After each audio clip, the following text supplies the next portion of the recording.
Wow! Finally, nandito na po kami sa Puerto Princesa City Coliseum na kung saan a-attend po kami ng G12 Conference!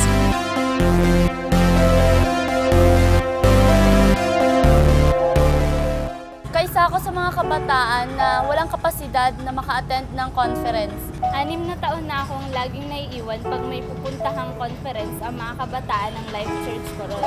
Nagtrabaho ako the whole summer to waste money. But unfortunately, hindi ko pa po natatanggap yung pera ko which I expected na magagamit ko for my expenses.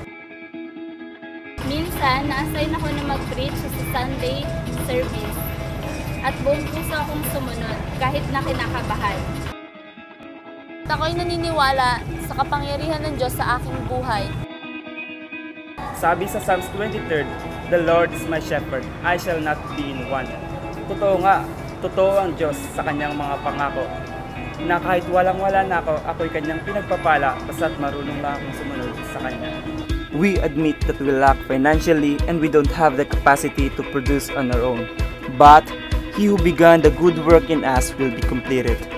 Kaya nandito ako ngayon, all expenses paid. During the conference, Pastor Nonon or Halesa made a challenge about a covenant giving with God.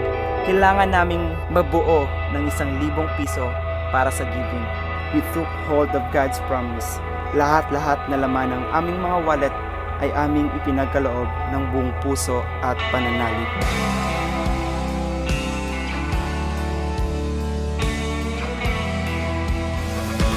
Tapos iyon, may nag-volunteer na mag-sponsor ng ticket para sa akin. I've been blessed with 6,500 for ticket, accommodation, and food.